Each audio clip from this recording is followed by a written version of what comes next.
Hello Trojans, it's Coach Kennelly here, starting our self-defense unit. And as always, the first rule of self-defense is it a defense. Whatever you learn in this unit class, whatever you join with me sport, you do not use that to go out and attack other people. It is called self-defense because you're using it to defend yourself. Now, if you see somebody else getting bullied, getting picked on, that cannot defend themselves, that's where you can step in and you can offer some of these tools. Our number one tool we're going to use is our words. A lot of times your words, you can de-escalate the situation there. And if you really know people that know how to fight are some of the calmest people you ever meet. If you've been in an actual fight, you know the bad things, people could die. So you want that to be a last resort option. And a lot of people, especially at Tech, we used to have it as a first resort option for some people. I like to say if your first resort is fighting, you're not very intellectual enough to solve your problems in other ways. And if you're sitting in that stage, that's okay now. Some people are strong. They like to solve it with their fists. Learn how to get paid, do it in a ring, do it with a club or a program where you can do it in a safe environment. Don't be out on the streets where you never know what people could have, weapons, guns, knives, etc. So use these tools to better yourself, your community, and overall just help yourself if you do get into any type of self-defense. Some tools to de-escalate a situation are going to be how you phrase your wording. A lot of times you get back the same energy you give.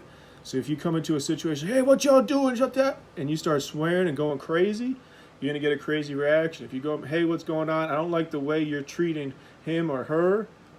Would you mind not doing that anymore? I don't want it to be in my presence.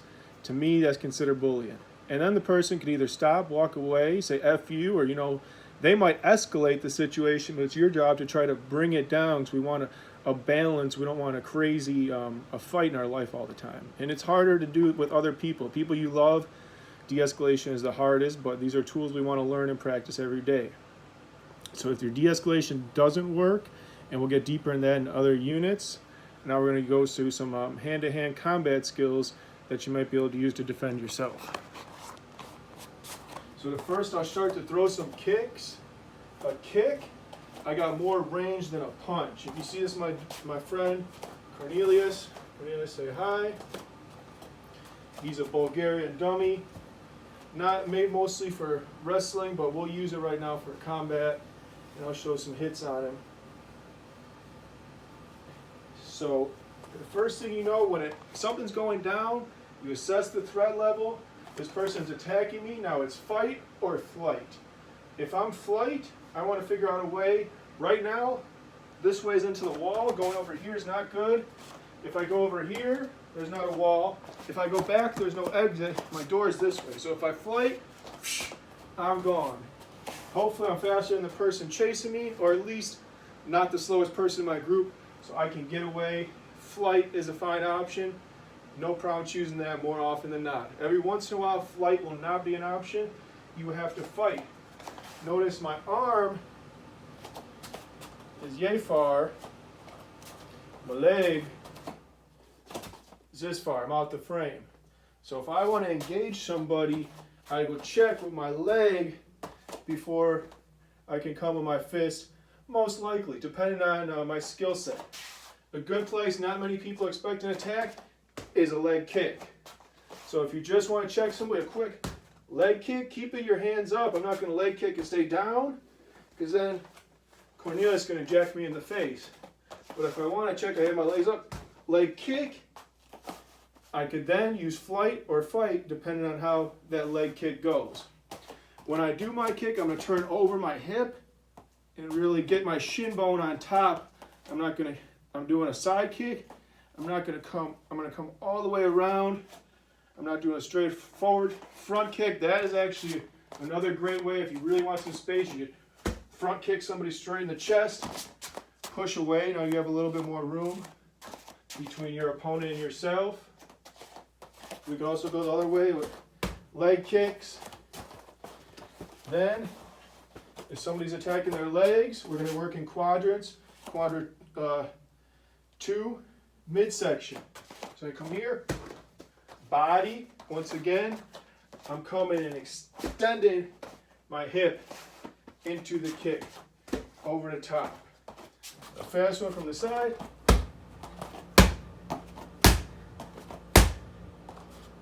Right to the belly. Low legs, midsection, quadrant 2. Quadrant 3, that's where our front kick's gonna go. You're gonna aim for a solar plexus. It's right in the middle. Don't aim on this spot unless you really need to get out. Kick, get away. My hands are up. I go to the left, kicking, and get away. You always want to stick and move. If you stay and trade in the box, you're gonna be getting hit with a lot of stuff in the middle. So especially a lanky guy like me, I like to keep a range. So now quadrant 3, chest.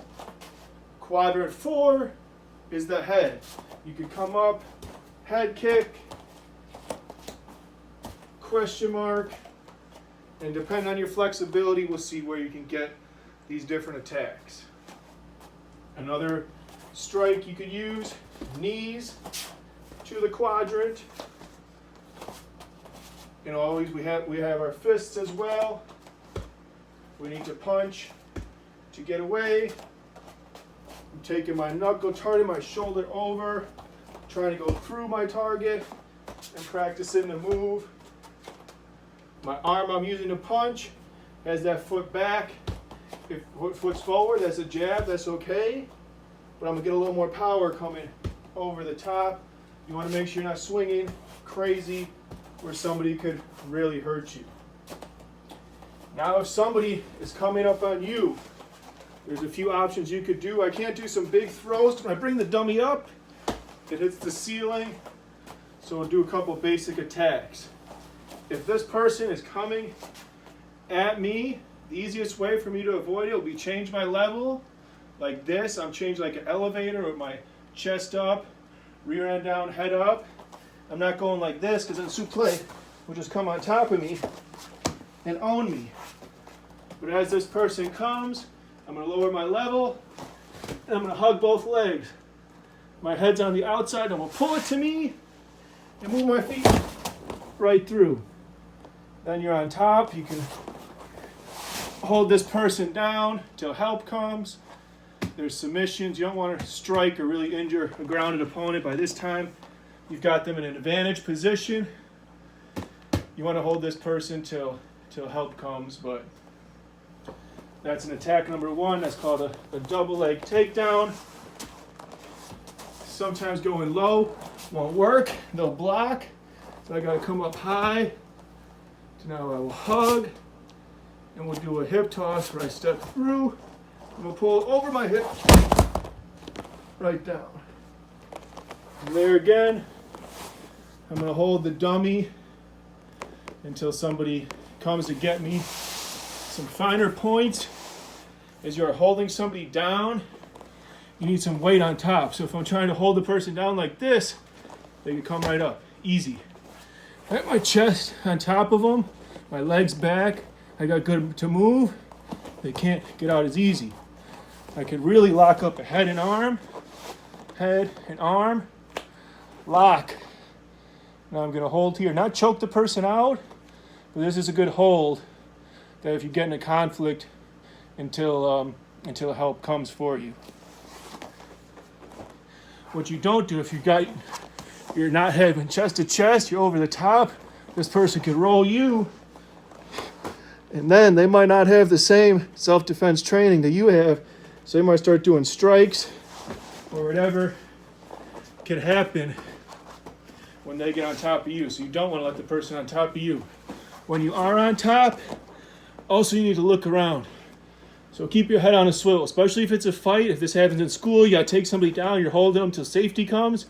Be careful. One of their friends might jump in.